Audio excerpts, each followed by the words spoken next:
چین نے امریکہ کی جانب سے اس پر ٹیرف معاہدے کی خلاف ورزی کے الزامات کو سختی سے مسترد کر دیا ہے۔ امریکہ نے گزشتہ ماہ جنیوا میں اعلیٰ سطحی مذاکرات کے بعد دونوں ممالک کے درمیان عارضی طور پر 90 دن کے لیے ٹیرف کم کرنے کا معاہدہ کیا تھا۔ تاہم امریکی وزیر تجارت نے کہا کہ چین اس معاہدے پر عمل درآمد میں تاخیر کر رہا ہے۔ چین نے اسے بے بنیاد الزامات قرار دیا اور کہا کہ یہ حقائق کے منافی ہیں۔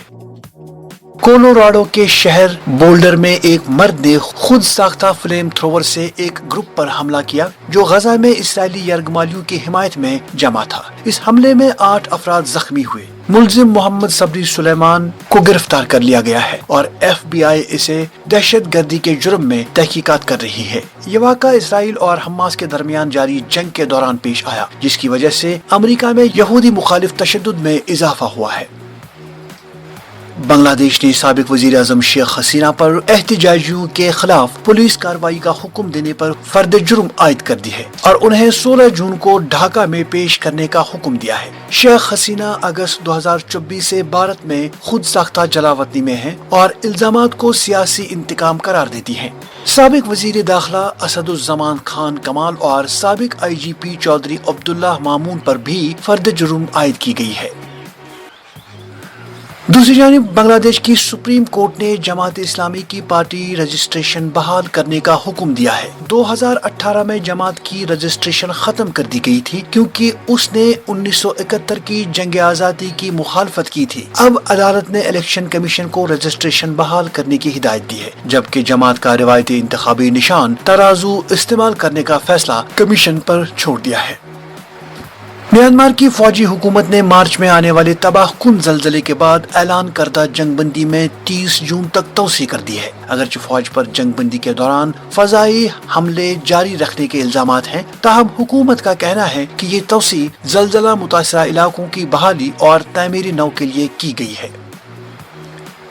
پیراگوئے کے صدر اپنے پہلے سرکاری دورے پر بھارت پہنچ گئے، جہاں نئی دلی میں ان کا شاندار استقبال اور گارڈ آف آنر پیش کیا گیا۔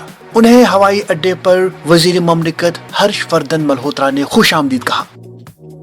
چین نے امریکہ پر الزام عائد کیا ہے کہ اس کی نئی پالیسیوں جیسے AI چپس کی برآمد پر کنٹرول، چپ ڈیزائن سافٹ ویئر کی فروخت پر پابندی اور چینی طلبہ کے ویزے منسوخ کرنے کے منصوبے سے چینی مفادات کو شدید نقصان پہنچا ہے۔ چینی وزارت تجارت نے کہا کہ یہ اقدامات جنیوا میں حالیہ تجارتی مذاکرات میں طے پانے والے معاہدے کی کھلی خلاف ورزی ہے۔ اگرچہ دونوں ممالک نے 90 دن کے لیے باہری ٹیکسوں میں نرمی کا معاہدہ کیا تھا، لیکن اب یہ نیا تنازع اس عارضی تجارتی جنگ بندی کو خطرے میں ڈال رہا ہے۔ امریکہ نے 2 دہائیاں قبل اپنی ریئر ارتھ میٹلز انڈسٹری چین منتقل کر دی تھی، اور اب جب چین نے ان میگنیٹس کی برآمد روک دی ہے تو امریکہ شدید قلت کا سامنا کر رہا ہے۔ ریئر ارتھ میگنیٹس الیکٹرک گاڑیوں، جنگی طیاروں، روبوٹس اور سیمی کنڈکٹرز میں اہم کردار ادا کرتے ہیں۔ چین نے 4 اپریل کو امریکہ کے ساتھ تجارتی جنگ کے دوران ان کی برآمد پر پابندی عائد کر دی، جس کے بعد امریکی اور یورپی کمپنیاں سپلائی ختم ہونے کے خطرے سے دوچار ہیں۔ سعودی عرب نے حج 1446 ہجری کے دوران جدید سکر ڈرون کو فائر فائٹنگ اور ریسکیو آپریشنز میں شامل کر لیا ہے۔ یہ ڈرون 12 گھنٹے تک پرواز کر سکتا ہے اور 40 کلو گرام وزن اٹھا سکتا ہے۔ اس میں حرارتی کیمرے، لائیو ویڈیو فیڈ اور ریسکیو و کنٹرول سسٹم موجود ہیں، جو مشکل مقامات، بلند عمارتوں اور بھیڑ والے علاقوں میں مؤثر امداد فراہم کریں گے۔ برطانوی وزیر اعظم کیئر سٹارمر نے دنیا میں بڑھتے خطرات کے پیش نظر ملک کو جنگی تیاری کی حالت میں لانے کا اعلان کیا ہے۔ انہوں نے 12 نئی حملہ آور آبدوزیں بنانے اور ایٹمی و جدید اسلحے پر اربوں پاؤنڈ خرچ کرنے کا منصوبہ پیش کیا۔ یہ اعلان روس کی جارحیت، یوکرین جنگ اور امریکہ کی یورپ سے ممکنہ علیحدگی کے تناظر میں سامنے آیا ہے۔ وزیر اعظم کا کہنا تھا کہ اگر آپ لڑائی سے بچنا چاہتے ہیں تو اس کے لیے تیار ہونا ضروری ہے۔